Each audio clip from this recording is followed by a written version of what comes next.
нарықта алтын 10%-тен жоғары құлады. Қатарынан 3 күн бойы қазір алтын құлап жатыр. Яғни 29-ы, 30-ы, осы екісі күндері алтынның құлауын көріп жатырмыз. Енді не себепті алтын құлап жатыр? Барлығын осы видеода ашып көрсететін боламын. Сондықтан егер де видео ұнаса, видеоны соңына дейін көріңіздер. Өйткені именно осы себептер алтынның құлауына басты әсер ететін факторлар болып табылады. Енді бірінші бастамас бұрын, жалпы мен осыдан 4-5 күн бұрын алтын бойынша видео түсірген болатынмын. Сол кезде мен алтынға әсер ететін негізгі факторларды ашып көрсеттім. Соның ең біріншісі инфляция, екіншісі процентный ставка болды. Яғни осы алтынға қазіргі кезде құлауына тікелей әсер етіп тұрған нәрсе осы процентный ставка. Енді біз не үшін екенін, неге именно осы процентный ставка екенін сіздерге осы видеода ашып көрсететін боламын.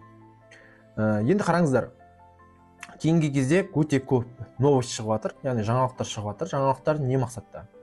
Ол қазіргі ФРС бар, федералдық резервтік жүйені басқарып отқан председателі Джерем Пауэлл деген председатель бар Америкадағы ФРС. ФРСті білесіздер, жалпы егер түсінбесеңіздер айтып өтейін.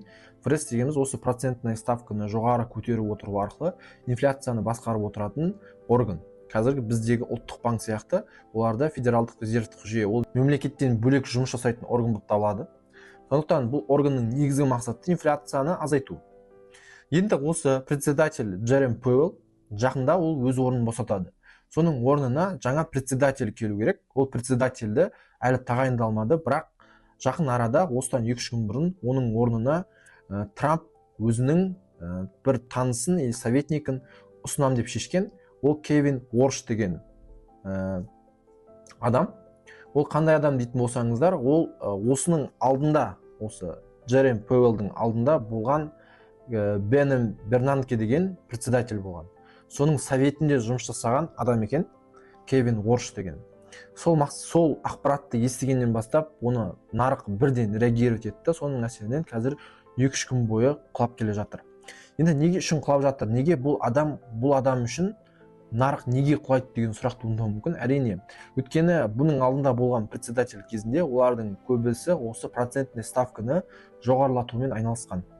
Енді егер бұл председатель келетін болса, ол да процентный ставканы жоғарылатады деген оймен қазір көп инвесторлар өздерінің, яғни алтындағы ақшаларын басқа жаққа ауыстыруға тырысып жатыр. Біріншіден, әрине, мүмкін ауыстыруға тырысып жатқан жоқ шығар, бірақ осы үлкен реакция беріп жатыр. Яғни алтынды көбісі сатып жатыр. Әсіресе ең көп сатып жатқан нәрсе, менің ойымша, қысқа уақыт аралығында жұмыс жасайтын әрине трейдерлер бар. Осы трейдерлер өздерінің прибыльдарын зафиксировать етіп жатыр.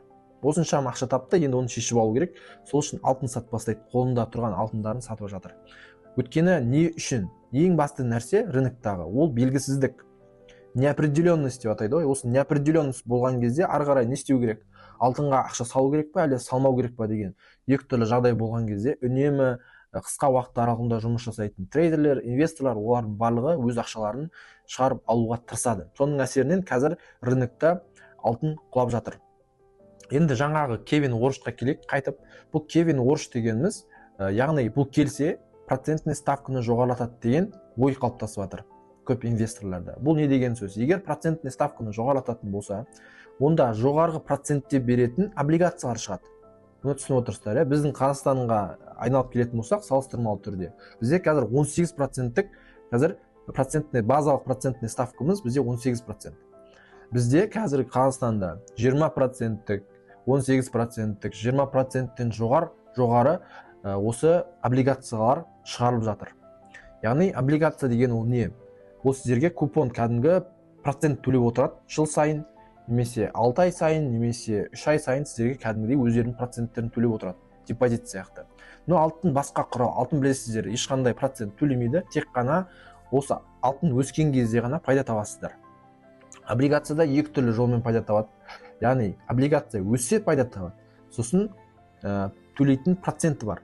Екі түрлі жолмен ақша табуға болады. Сондықтан көп инвесторлар, егер процентный ставка көтерілетін болса, Америкада ақшамды лучше алтында ұстағаннан гөрі осы процент облигацияларға салу арқылы ақша тапқаным дұрыс деген шешім қабылдап жатқан инвесторлар да бар. Бірақ бұл әлі белгісіз ақпарат. Өйткені Трамптың қазіргі политикасы бойынша Трамп оған қандай председатель керек? Оған процентный ставканы төмендететін председатель керек болып жатыр. Даже новостьтар шығып жатыр. Менің ойымша осы Кевин Уорш деген ол жесткий председатель болмайды, яғни гибкий председатель болады деген сияқты өз ойын айтып жатыр. Яғни процентный ставканы төмендету керек деген сияқты. Өйткені процентный ставканы төмендететін болса, әрине доллар құнсызданады. Бірақ сонымен қатар доллардың құнсыздану деген сырт мемлекеттерге көп экспорт шығара алады Америка мен яғни ақш. Сонымен қатар бір жағынан кризистің алдын алуға болады. Бұл бір жағынан выгода негізі Америка үшін.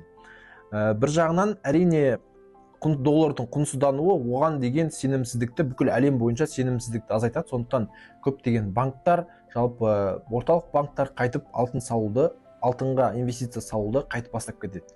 Сондықтан бізде қазір бірнеше сценарий бар. Егер председатель келіп процентный ставканы осы қалыпта немесе төмен қарай түсіретін болса, алтынға деген сұраныс қайтадан өседі. Егер ол келіп процентный ставканы қайтадан жоғарылатуым керек деген сияқты новость шығатын болатын болса, онда әрине алтынның ары қарай коррекциясын күтеміз, немесе кішкене құлауын күтетін боламыз. Өйткені менің ойымша алтын бірақ ондай қатты үлкен құлауға түспейді. Жақын арада қайтып коррекция басталады мына жерде. Өйткені қазір процентный ставкадан бөлек те факторлар бар. Ол факторларды мен алдыңғы видеода көрсеткем. Ол геополитикалық рисктер қазір бар.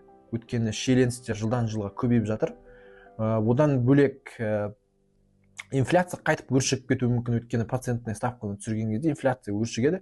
Соның әсерінен қайтып алтынға деген қызығушылық қайтып басталып кетуі мүмкін. Тағы да басқа факторлар бар, бірақ осылар негізгі факторлар болып табылады. Енді сіздерге қазір мына жерден бірнеше доллардың құнсыздануы мен алтын арасында байланысты көрсеткім келіп отыр. Егер сіздер мына графиктерге қарайтын болсаңыздар, бізде 3 күн бойы құлап жатыр алтынымыз. Соның әсерінен бізде доллардың индексі 3 күн бойы жоғары қарай көтеріліп жатыр.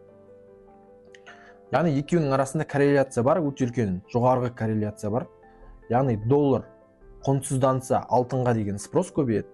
Доллар күшейсе, нығайса, онда алтынға деген спрос азаяды. Осы нәрсені түсіну керек. Екінші нәрсе көрсеткім келіп отырған, бізде алтынның көп инвесторлар алтынды физикалық түрде сатып алмайды, көбінесе ETF түрінде сатып алады. Ал осы ETF-ті ұстап отыратын компания, яғни алтынды физикалық түрде ұстап отыратын компания. Сондықтан ең үлкен осы алтынды басқаратын компания ETF, ол бізде GLD деп аталады.